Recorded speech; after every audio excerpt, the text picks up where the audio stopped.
So good afternoon, everyone. Thank you so very much for joining us today for Public Poetry. I'm Carmen Abrigo with the Houston Public Library. I want to always give thanks to our wonderful partners, Public Poetry. And before I hand it over to Fran Sanders, I do want to encourage all of you to visit us online at houstonlibrary.org. Our summer reading program is in full swing. And you can check out everything that we have going on. And with that, I will also say we'll look forward to seeing you next month for Public Poetry, of course. Fran, why don't you take it away? Thank you. Hi, everyone. I'm actually here in Galveston, so this is a long distance Zoom for me. And you can see the beach house and bits of it around me. I also want to welcome everyone, to thank you all for being here, especially thank the library. This is the start of our 11th year working with them, and it's been a real pleasure the whole time. So a pleasure and an honor. So just a couple of words about public poetry. Our committee just met to pick the poets who will continue to read throughout the rest of this year, and there will be a changing of the guard starting in July. We will have our summer series July, August, and September, and I hope you will join us for that, and anytime you'd like to join us the first Saturday of the month. I also want to mention that each year we publish an anthology and we have a contest. There are a total of $1,000 in prizes that go to the top 3 poems that are selected by the judges. You can find information about the anthology contest both on our website, publicpoetry.net, and also in our monthly newsletter, which is free, and you can sign up for it on publicpoetry.net. And we are also a membership organization and would very much appreciate your becoming a member. It's as little as $8 a month, and you get things like a free entry for the contest, reduced price tickets for other events that we do. So please do consider becoming a member. And it also helps to pay the money that we pay to the poets at this reading. So with that, I'm going to turn it over to Leila Merrill, who will be introducing all of the poets, who is recording this event and also going to be our photographer at large for a group photo that we do as a matter of tradition. So if you would all like to turn on your cameras, we can do a group photo and then get on with the readings. Fran, thank you so much for that. Before, as Layla gets ready here for a group photo for anyone who wants to participate in that, I will say immediately after the photo, we will go ahead and ask that only the poets, the featured poets, have their cameras on until we get to the open mic part of this program. So now is the opportunity to turn your videos on, your cameras on, if you would like to. So Layla, let us know when you're ready. Well, I'm seeing all these nice faces come into view. So while everybody gets, yes, hi, everybody. Hi, hello, friends. I love that you all wave at me. This makes me very happy. It really helped get me through the pandemic, let me say. All these Zooms with people saying hello. So while we wait for everybody to get their cameras ready and I get things set up here, just a quick word. Before the featured poets and before the open mic, we do ask that if your poem might not be appropriate for kiddos, sensitive people, there should be a trigger warning. Just say something, give folks a moment to turn the volume down, step out of the room, shoo out the kids, whatever they need to do. And with that, okay, let's get to our group photos. This will take me a minute because I'm not as fast as Carrie Riegler. So our tradition here, instead of cheese, we say poetry. So I'll say 1, 2, 3, and then everyone says poetry, and I'll take the pictures, and I will take 2 or 3. So are y'all ready? Ready? You look ready. 1, 2, 3. Poetry. Okay, let's take another one. 1, 2, 3. Poetry. Looking good, y'all.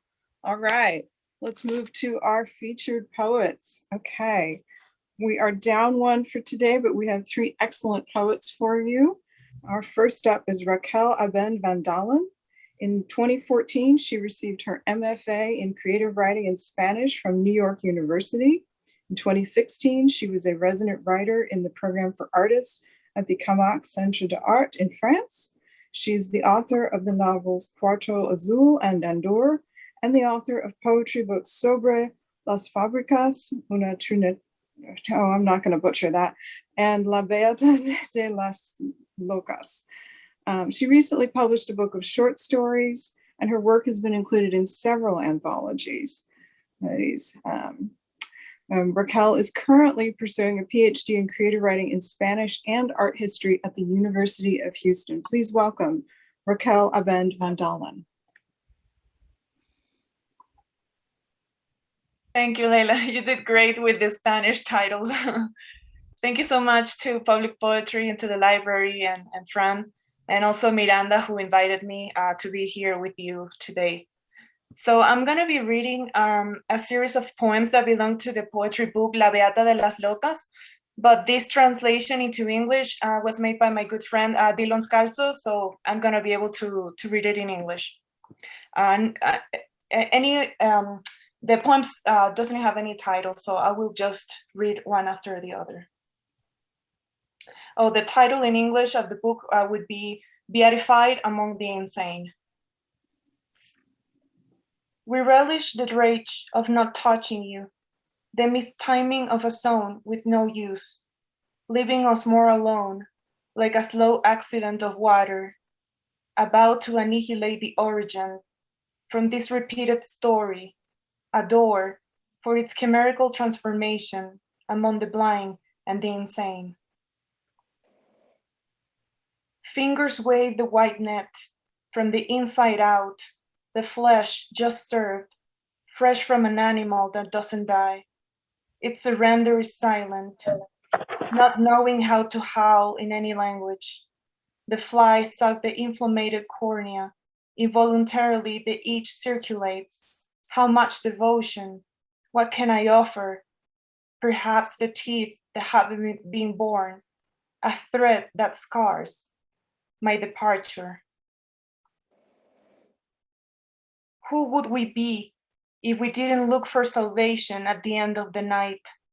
If the phobias disguised as birds didn't fall asleep in our legs? If we didn't wake naked in a room whose light emanates from the altar? I beg you take me again, where I know how to name what I touch, and everything is a bird with tense wings that waits, so as not to frighten you. This is how miserable glory tastes, like contradiction and fruit and wound. We suspend the zeal without beginning and arrive to that forest, patient, where doves and snakes devour one another to save ourselves within this life. We sing from an absurd scenography. Everything occurs in the night shifts when the effect of the light falls and the drunk follows the hymn. Inside and outside the houses, it's the same. Inside and outside the tombs of Quitch is the same. Inside and outside the uterus. Your shots respond through us, the dialogue of the poor listener. The heroines without diplomas circle on tiptoes, hushed not to wake anyone. They teach us to wash things well, to not leave evidence, We are the plague that occupies the corners taken from this world. Thank you.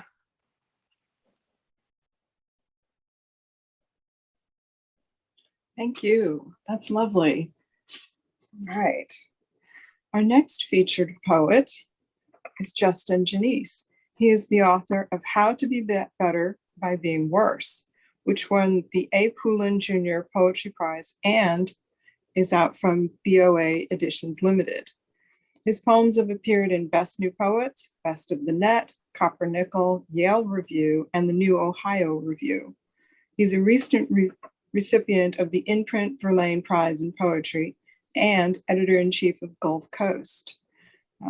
Justin Janiece is pursuing his PhD at the University of Houston. Please welcome Justin Janiece. Hi, it's so good to be here to see some familiar faces and or familiar names. And you know, I lived in Houston in 2009, 2010, where I don't think there was public poetry. And then I left and I came back and it's just, you know, blossomed. And I'm just proud to live in a city where there's so many opportunities for creative writers to be involved in the community. And I'm gonna read some poems from the book later, but I'm gonna start with some new stuff. And this one's called, this was one that's set in Houston. It's called Morning. Just a little smoke gray sky I see as the coffee pot gurgles and spits.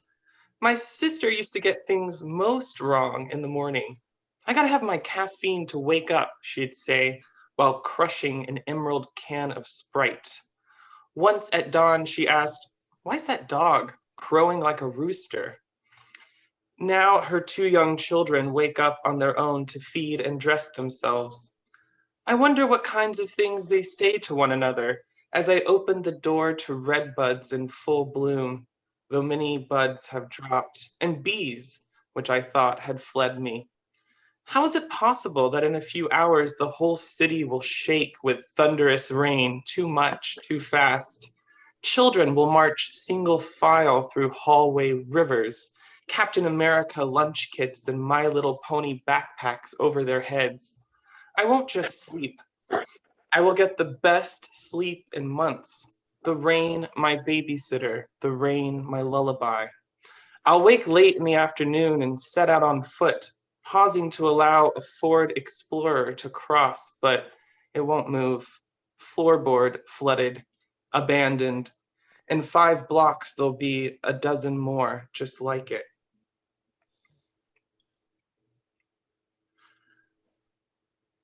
This next poem, it's called How Long Have You Gone Without Seeing a Tree? When my brother calls, there's a lull in conversation, a deafening roar at times. I ask my brother if he can hear cicadas where he is. My brother doesn't know what cicadas are. He is 40 years old. He asked me to repeat it. Cicadas. What? Cicadas. What are you saying? The connection is bad. I do my best to spell it. C-I-C-A-D-A-S, cicadas. My brother reads the books I send him, books of all sorts. Some very good, very smart books. Others just books. Oh, my brother says. He didn't know it was pronounced that way. He knows the word by sight only. He doesn't know what cicadas sound like. They live in trees, I tell him. We don't have trees, my brother says. I've been to Huntsville. There are trees there. Not near me, he says. Trees, really, where a man can hide? Have you tried to explain to a man who's never heard cicadas what a cicada is? A cicada. Is there ever just one? How long have you gone without seeing a tree? After 17 years, his release date is set. The call drops. For a moment, I hang on the line. The sound it makes is a plane flying low.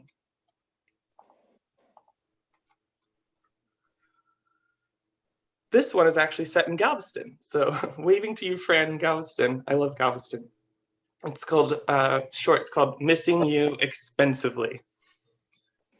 Too much has been made of the market for keepsakes, urns, watches, tchotchkes, memento mori, and too little, I think, of the market for forgetting. May I be brief?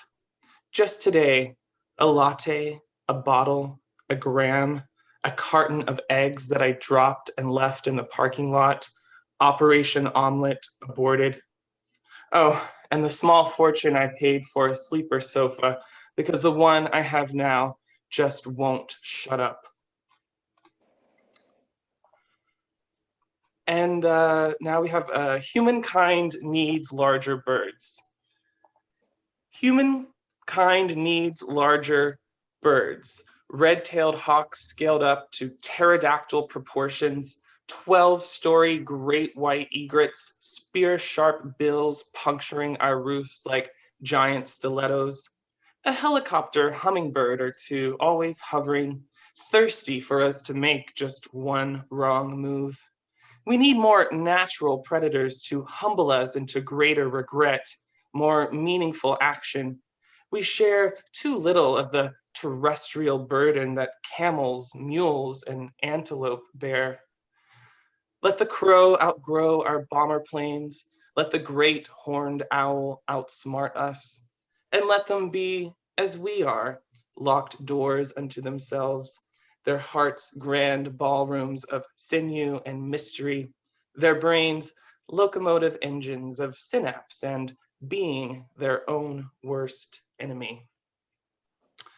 Thank you. Thank you. Loved it. All right. So our next featured poet is Janiece Shivani. His poetry books include Soraya Sonnets, My Tranquil War, Whatever Speaks on Behalf of Hashish, The Moon Blooms in Occupied Hours, and most recently, Logography. Logography, Logography, a poetry omnibus. His poetry appears in the Threepenny Review, Boston Review, Prairie Schooner, and many other journals. He is a Pushcart Prize winner and has published many books of fiction and criticism as well. Please welcome Janiece Shivani. Thank you, Leela. Thank you, Leela. Thank you, Fran. Thanks everyone involved in public poetry. Thanks to Houston Public Library for doing this. It's been too long. So I'm going to read from this book that you just mentioned, Logography, which is my most recent poetry book from Sagging Meniscus Press. If you are interested in ordering, you can just go to their website, Sagging Meniscus Press, go to Amazon, anywhere else you'd like. So this book came out just before the shutdown of the pandemic, so I wasn't really able to do much with it. So I'm grateful for this opportunity today. So it actually is 3 books in one, Confessions to Lyric Resistance and The Art of Love. And the middle book, Lyric Resistance, which is an homage to Paul Celan. That's the one I'm going to read poems from in both segments. So Logography, Lyric Resistance. This body, like the corpus of private law, takes a seat in the proa, fluttering like Sagittarius. Had I been sterilized at an early age, I would have had a conscious mind. I mean, in the sense of the tears of Job, who was in league with conspicuous writing.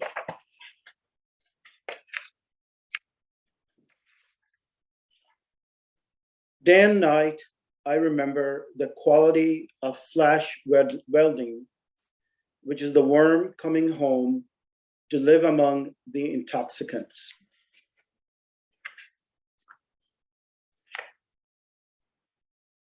Some years ago, I wrote about dreams, the first family satisfied with God and wanting the narrator to rely on parasites. Some years ago, I ate up the subject of dreams like tyranny at very low frequency, my true dialect. The vast Indian subcontinent is a diagram of layaway myths. First, the resolution of the Miocene age, then minutiae, varieties of short-sleeved fruit, the pink of your tears, then tea time under trees. They knew about tuning forks 1,000 years ago in the age of musk. In their medicine cabinets, you find the hinges to mother's milk.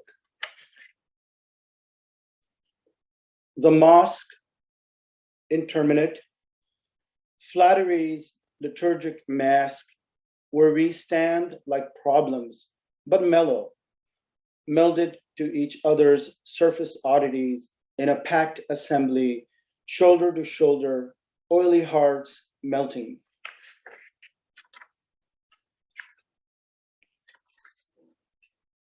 Among the neo-paganists who all preferred a temperate climate, such as in Los Angeles before the tanager satin. But we dig in your satchel and find the exclamations of horror. You have aged anyway. Those are the ground rules. Your skin, saline and vibrating, has turned into a baboon's silvery gray cape and a naked red face.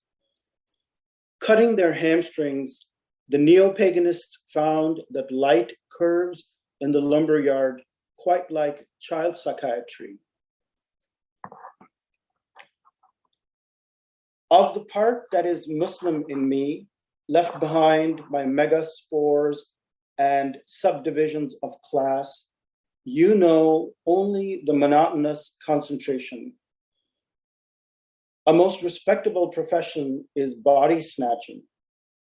Bog trotter, who loves vultures, repeats to them, let's hope, let's hope, let's hope. Each language frames the same idea differently. It's not just to do with words, but the way agents are executed after trial. Phobias are flattened thousands of times. The insupportable carries over into prophecy. If you knew of my Khartoum insurrection, though I am a glass jar with layers of pale foil on the outside, not quite like a ski that has fallen off. In another language, this would perhaps be incense that tears the heart muscle. Time invested in a section of this book, Noman telling me I could have been highborn behind the beam, a knowing smile, instead of strolling in inferior chords like a mandala to wheelchairs.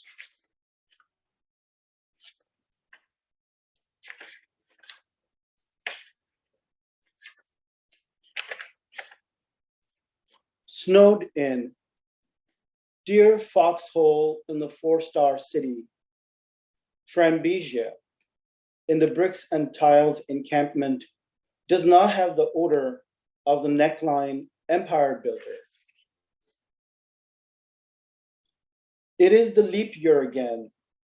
At the snowy park, I stumble upon memento mori, nude stockings pointed in the right direction, the ash of a person who was a bore and a language all unto himself. The old man, caramel dipped in tutti, maneuvering around predatory ground beetles, his eyes a caravan of trucks. Looking out over the sea, the vapor concurs. To where eyebright, marshy, flat-footed engines hijacked. Extremists plot his touristic demise. The old man, logos of the one index word. And the last one. I exercise my horse of classical music, lighting the lamp along the edge of another domino. The evening, Maghrib, is a sea journey centered on the midget submarine. My friends of uranium burn me as a counter-irritant. We talk about moving the piece on the board game. I would not know the fresh notes of bergamot for many more quatrains. The crows scream, Holy Roman Emperor, trawl net, and the oud sounds from a close distance, Osman, Osman, accept her offer, sleep with her under the language of your people. Thank you. Thank you. Thank you very much to Janiece and to all our featured poets. That is it for round one of the featured poets. And now I'm thinking about bergamot. So now we move on to our open mic. Please feel free to volunteer in the chat and I will keep it rolling. So I'll announce 2 or 3 names and then I'll announce a few more as we keep going. Just waiting for a volunteer. I know we have very talented people in our audience because I know some of you. Okay. Now I see a few folks. Okay. All right, let's start with Jonathan, then John, Pravadri, and George, and we'll keep it going from there.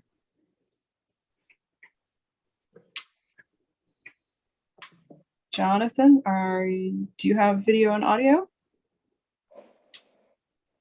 Yeah, the audio is there. Okay, sorry about that. Hello. Okay, I'm going to read something called Free Radicals. I am on the side of radicals with visions of grandeur. I have an idea. It is ticking. I know it will explode. That's why I must get it out of my head. That's why I must throw it in your face. That's why I cannot interpose my body between it and your limited notions of the world. I know nothing can stop it. I know we will survive, but I don't know how. It is all an experiment. Soon the droll commentary of hummingbirds, accented by the beating of their tiny wings, is all we can hear, all we can hold on to. You may no longer cling to the stale ideas that were yours since you were born, or that your parents gave you as little Christmas presents every year. You may not simply close your eyes and your ears while opening your mouth and pretend you are perceptive. No one can hide from the way the world is, shallow and vapid, obsessed with celebrity and status. Heroic measures are called for, yet the heroes are mummified corpses buried in pyramids, in gold inlaid sarcophagi. Their bones literally tremble at the thought of being resuscitated solely for the purpose of meeting your expectations. No one can tell you there's no tomorrow just because it's true. No one can break through the information bubble erected around your fragile mind. Of all the things you need to hear, of all the ideas your mind is desperate for, they are all here in this place of heresy, where the radicals are gathered for the coming storm. On the margins of insanity, we all feel doomed. We all feel the next plague is right around the corner, glaring at us like a hungry wolf, looking at our pulsing throats, thinking what a delicious meal could be made of us while we sleep. And we do sleep with our eyes wide open, dreaming what we want to dream. You can join us here in the hot zone. There's no secret handshake. We have no application form. All you must do is live in the moment, see existence for what it is, give up your insistence that reality be what you want it to be rather than what it is. Be willing to learn, then accept that you too are a free radical in a universe of endless uncertainty.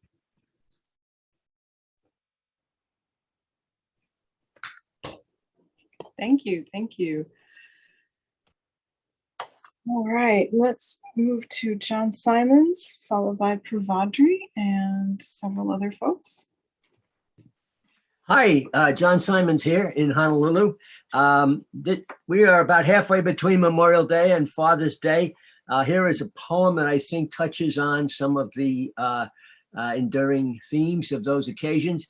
And this actually is something that happened in 1945. So it's stepping back into the time capsule here. This is called Heroes Come Home.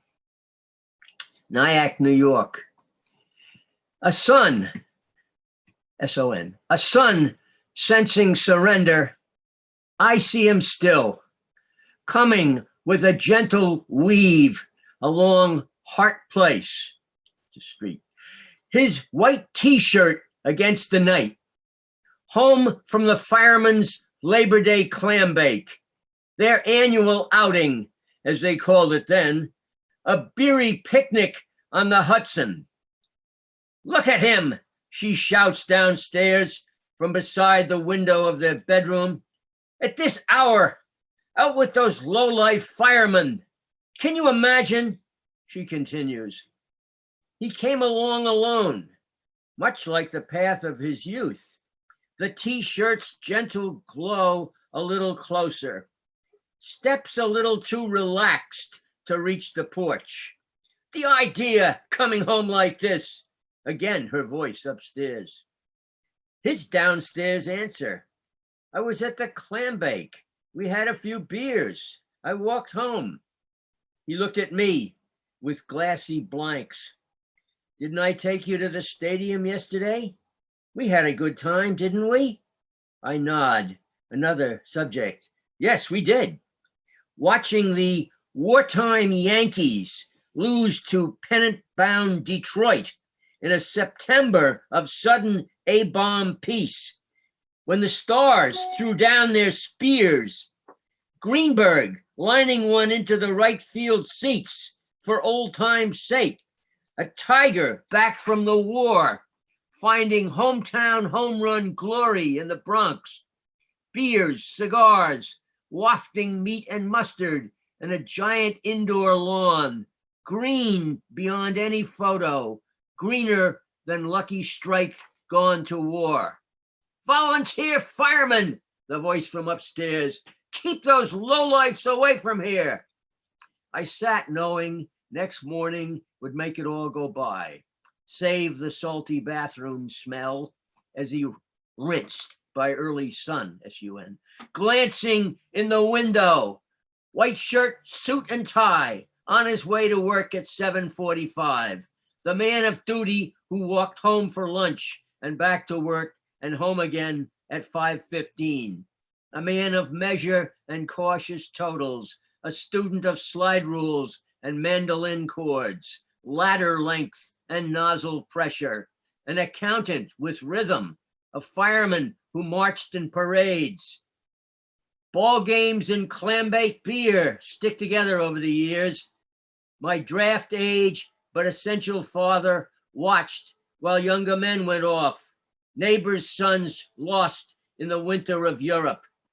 The peace of 45 drew back early stars and hope of the coming spring. We caught our taste that old September, that white t-shirt reeling, just a bit from joy and maybe guilt, like home team flannels on wartime Yankees. Thank you. Thank you. All right, next up, Pravadri, followed by George, and then Robert. And let me know if you'd like to read in the chat. Hello, am I audible? Very, yes, thank you. Okay, so today I have a self-written poem and I have named it How to Love. It's all about last night when you threw the wine out of anger and marched out of the house. Tears flew out of the tiny windows of my eyes. It was last night when my eyes longed your sight, my hair longed your touch, my hands longed your face, and my lips longed to get drenched in your love. As I laid down, I thought, why don't you understand? A novice in love, darling. I'm learning how to love. Thank you. Thank you. As you get older, you'll see we're all novices, like forever. Next up, George, followed by Robert. Hi, I'm 17. I'm from Toronto, and that's my introduction. And this poem is called Mockingbird. I feel obligated to have a trigger warning, rape. So if that makes you uncomfortable, which it probably should, be mindful of that. So thank you. It was when the beating heart of autumn pounded in our ears, when people saw leaves lovingly drift into yellows, browns, and oranges from the safety of their fortresses of solitude. Every window I looked longingly out of was a painting. I could not see those colors, those autumn colors. No matter how much soap I rubbed into my eyes, I could not see those colors, those autumn colors. I only saw the whites and blues on people's unidentifiable faces. I only saw the reds on signs that read, "Do your part, stay 6 feet apart." I was in my private hell, letting days slip out of my fingers like sand, but then you called out. I heard your song, Mockingbird. What a moving melody had graced my heart, moved me through time. I felt like I'd aged 10 years and 10 seconds when I read those messages. I've known you for a long time. You're a leading actress in some of my fondest memories, memories that remind me how good times can be. I want to rewatch them without knowing what comes next, but I can't unhear your song, Mockingbird. Everything just sounds like noise now. Poetry, grades, university, all go in one ear and out the other. I wish I could mute the whole world and throw away the remote. My clockwork orange eyes have been torn open with your song, Mockingbird. I wasn't able to see autumn colors. Now I can't even see quarantine colors. A mockingbird dies and then it's all just gray. You're still here, but you're not the same. This world leaves no good untainted, no pure skin unstained. Mockingbird. I don't feel comfortable writing out what you told me on the page, but I bet I know people that would hear about that horrible thing and ask, did it feel good? Thank you. Thank you very much. And welcome to Public Poetry, George.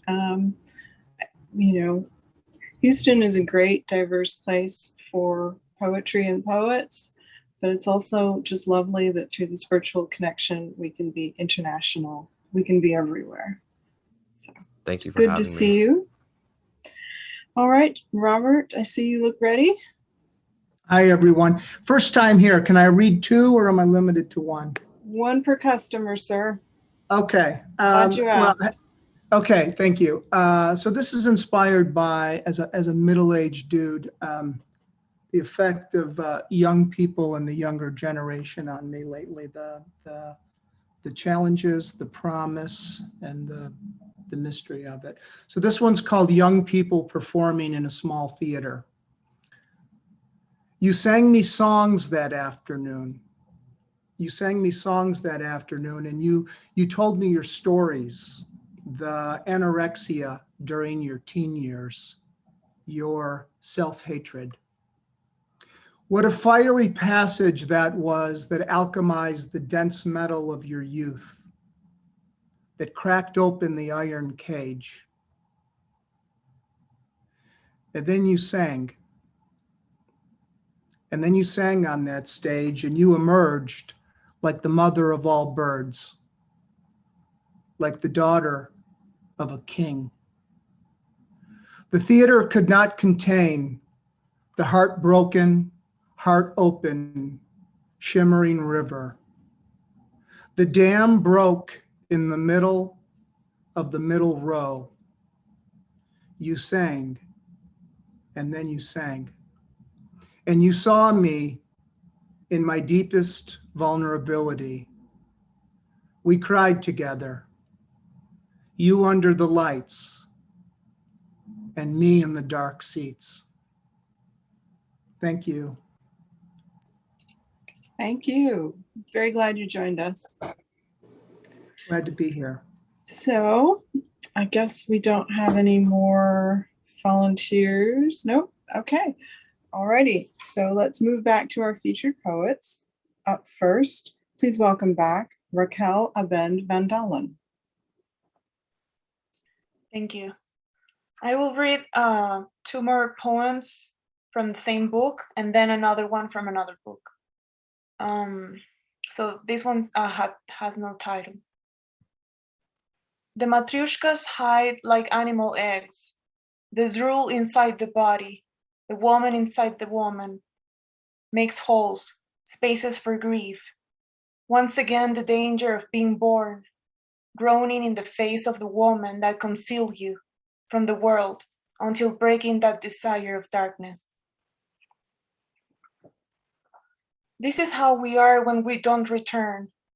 Everything multiplies in a place no one knows. We stop deserving the excesses. Something whistles between the offerings of an obscure devotion. Who said that we're born alone, born of no one? And now I'm gonna read from another book. The title in the English would be something like We the Pigs Are Beautiful. The title is about the Rothko Chapel. When you go to Houston for the first time, people ask you if you already went to the Rothko Chapel, as if it was Cinderella's castle or Lady Liberty. The Passover go and collect 200 at the Tejana City. A Far West for those who live in New York, a glorified Miami for those who live in Florida, a hidden gem in the oil gravities. People ask you, what do you think of the Rothko Chapel? And before you can answer, they tell you, it's beautiful, isn't it? A beauty. And they continue naming a list of places to visit, to be part of a sacred ritual, saying, the most beautiful thing about Houston is the diversity, and the city's not that hot. Others seem to be disappointed. It's not a big deal, better go to the Byzantine Chapel. So I stayed paralyzed with the burial painting in my mouth. Those purple and premonitory stones collapsed like the holy wafer between my teeth, my tongue rinsed by an animal's black blood. People push me to the sacristy with no Christ, to the altar of the thousand gods with no religion. Nobody really wants to hear what you think about the Rothko Chapel. When your family comes to visit Houston, you shall take them to the Rothko Chapel, as if it was the anniversary of a loss you share, to place some flowers and clean dried leaves, found laying on the ground. My mother didn't want to sit on the benches. She put her hands on her mouth, petrified in the silence imposed by the 4 guards, gargoyle eyes hidden inside holes in the walls. She asked me which work seemed more black to me, and I pointed out on the imposing trinity to my right, then which one was more red and blue and grayer. We hugged each other as if we had forgiven each other something unresolved from the past, and we left. When my dad came in, he said something very loud to me, pointing out the darkness with his left hand, the other one holding a solid wood cane. One of the statues tried to hush him from a distant chair, but my dad didn't listen and kept on howling and waving the cane, protesting so loudly that I couldn't understand what he was saying. The guard approached us and placed her forefinger on her lips, like she was shutting up a child. My dad looked offended and repeated in a lower voice, "Do you sit backwards?" So he walked to another bench, sat with his legs in the opposite direction, and he remained silent, looking at his crushed hands. "What a sad place," he said when we came to light. "I feel very sad." Thank you.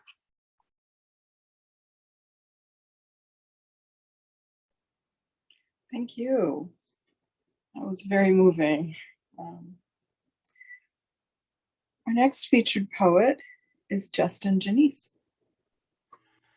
Thank you. And I'm just, what a delight and a privilege to be hearing these poems from Am I on mute? No, okay. I always feel like it gets quiet and then it's like, wait, am I just saying all this? Okay, yeah. No, for Raquel and Janiece and then y'all in the open mic, I mean, I'm very impressed and just great to be here. And I just want to give a shout out to Miranda. I left you off earlier. Thank you for always being such a great advocate for my work and my book. And I'm actually going to read the last poem in my book, How to Be Better by Being Worse. It's called Booked, and it was first published by Public Poetry. I think it was a finalist for one of the contests that they published it. Booked. I almost slipped, not on a banana peel, but on a banana peeled, naked, just the sweet, soft, easily edible part, lying there on the sidewalk, the inverse of a joke. We all have days when the door that should be unlocked won't open. Nothing under the welcome mat but crushed red leaves and cockroach limbs. Voices from the vestibule carry scraps of a heated argument in from the cold. We've been through this. Be honest, not surprised. I took an alternate route to work and saw a barn with a landscape painted on its side. I saw 1, 2, 3 bald pumpkins in a field before the word caught up and erased them into a patch. I skimmed a few pills from the child-proof bottle and dropped them like glittery slivers of flint along my way out. I'm never going back. My 3-pronged cord wouldn't take to the dual outlets of that house. My friend, the masseuse, hurries to work this morning, believing herself booked. Her first appointment doesn't show. The second calls to cancel. The third shows up an hour late. Apologies, apologies. It's the strangest thing, but on his way, he got rear-ended and the crick in his neck disappeared. Like that, he snaps and drops a 20 into her unused hands. As the time for her 4th appointment draws nearer, she weighs the odds. They lean towards rockets launching into the steadfast ground. This is called a Head in the Sand. I guess I'm in like a beach mood because I keep going to these poems that are sort of on an island or on the beach. Head in the sand, tempting to cling to some certainty, this memory, that fact about peaches and not retract in the face of certain dirt. Possible to remain inured to the funneling away of fuel, the always nearly empty gauge, despite such frequent sojourns to the pump. Tough to worship the book's closure and remain readerly. Tougher to hug the mystery as close to the chest as a lung, or to know how your tongue tastes. Tougher still to go through with the burial when the coast is eroding and the forecasts say rain every day. And I'll end with one newish poem, Murmuration. To feel like a large flock of starlings in Denmark where it all started, and not just one starling following the flock, but a porous, choreographed cloud ripping and folding against a current of air, a shapeless mass of bone and feather, tuned to its need to appear 1,000 times larger than its closest threat, a hawk, a keen, patient hawk, starving for starling tartare, starling flambe, the blood of a straggling starling, its wing wounded, barely keeping up. Just as the flock is all ruse, all defense, having no other purpose but to keep the most vulnerable parts of itself alive, so too must we. I mean we in the sense of each, not we as the flock, too much baggage there. We must be willing to let a pure instinctual voice, really quieter than a voice, throatier, like a hum, propel us, our manifold songs and desires towards some direction. That way, perhaps, where it is darker because we have grown so large and focused now that we are blocking out the sun. Now what to do?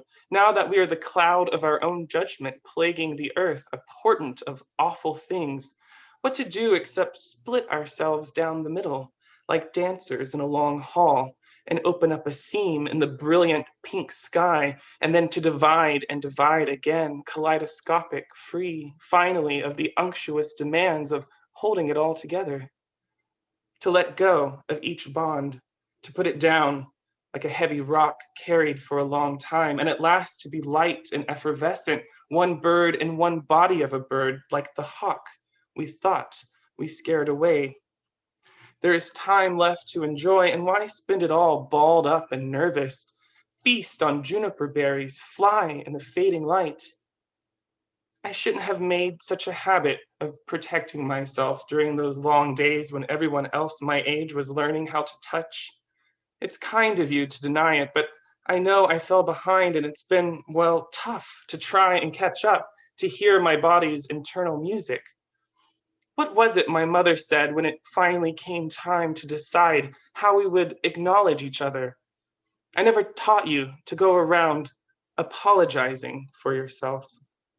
There is the truth you hold private and the truth you need another to say aloud. And then there is the truth that bears repeating every day of your life. I give you permission to find another flock. Nothing I'm about to say is meant to harm you, but if it harms you, forget it. I never taught you to go around apologizing for yourself. Other mothers raised starlings. I raised a hawk. Thank you. Thank you. Thank you. That was awesome. All right. Our third and final featured poet for today is Janiece Shivani.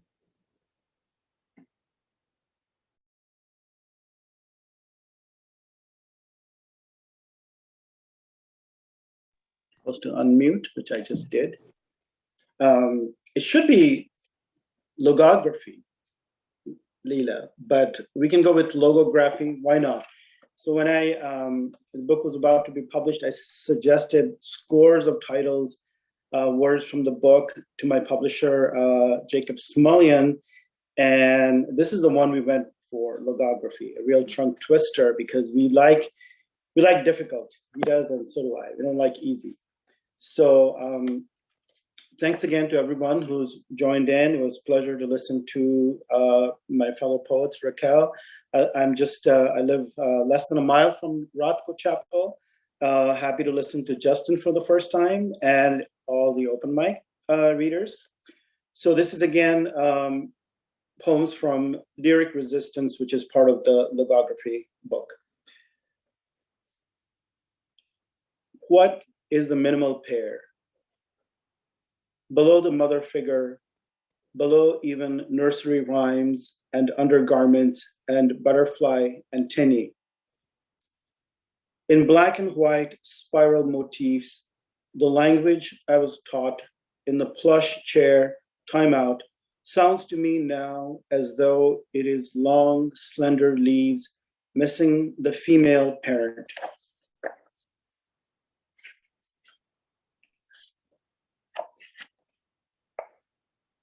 The sick Muslims suffer from mosquito bites.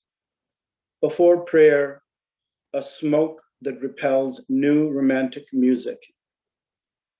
Female journalists form a nucleus of black shoes.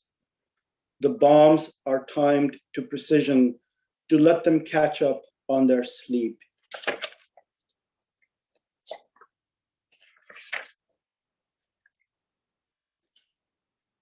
If this is a lament born of latex, if this is an animal born bald, if this is your white-crowned head, then what about the silk thread of evil?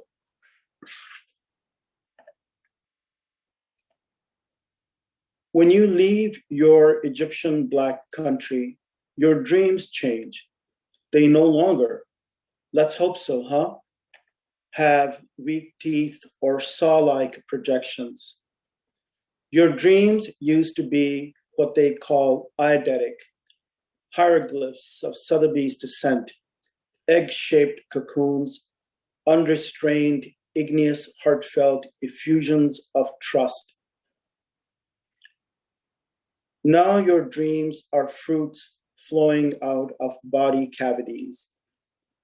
They are the effigies of the liquids of ovular moldings. You must swallow birds' eggs and every night spit them out.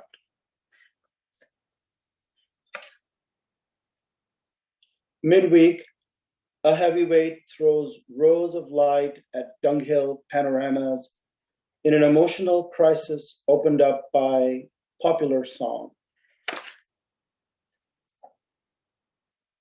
We are linguistically Indian Pesa oils by spraying.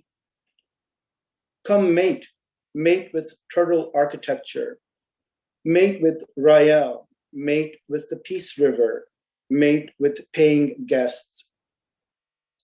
An article pawned the fruit of this neutrophil tree, many species of the pink of health, to which the pineal eye adds a pinch of salt when crushed, when crushed.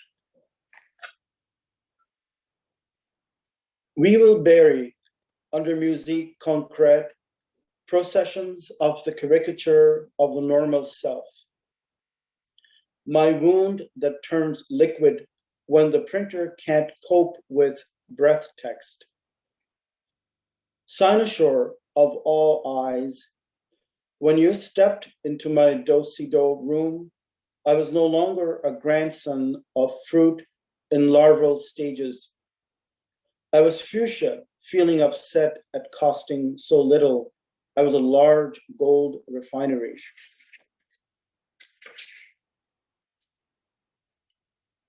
At the moshav, covered with moss, I rested with the farmers. One said teacher shortages will render the curriculum invalid. Another thought the photograph was a prod to destroy paraffin oil. Yet another knew the setback was termite eating in the way of the heads of comets. I smoked the wedge of cold air suddenly blowing in from the octopus intervals. I crossed the street. At this period of time, the passing seconds were like penicillin, little magicians who had fled imprisonment. I mended quill pens. The blue mold, very poor, equal to 1/100th of a paintbrush, put me to mint sleep. The flying saucers were professionally engaged by clerks and authors of the time as hardness, hard alloy rods, as pendulums of the clues of sails, ringing in our ears as graphite forecasts. Penmanship, the antennae of my proud grandma, the underparts of her large etiquette in the legal idiom. I was proud of her incisors and Mongolian neck. And the last one, 13 quatrains at a fountain. The 1970s were a romantic language, a nose with a high bridge, a civil law in many countries even today. We who captured Tobruk stuffed ourselves with jam. Rome, winter sports center, was not built in a day, nor in a verbal attack of pelvic structures resembling lizards. Alcohol, day of Saturn, occupies the gastronomes every second week, transmitting memories of the writer first, the scientist second, lubricating skin and hair and timber. Across a marked shovel on a table, the wing is attached, the lost wing that shouts, blueberries need acid soil. Thank you.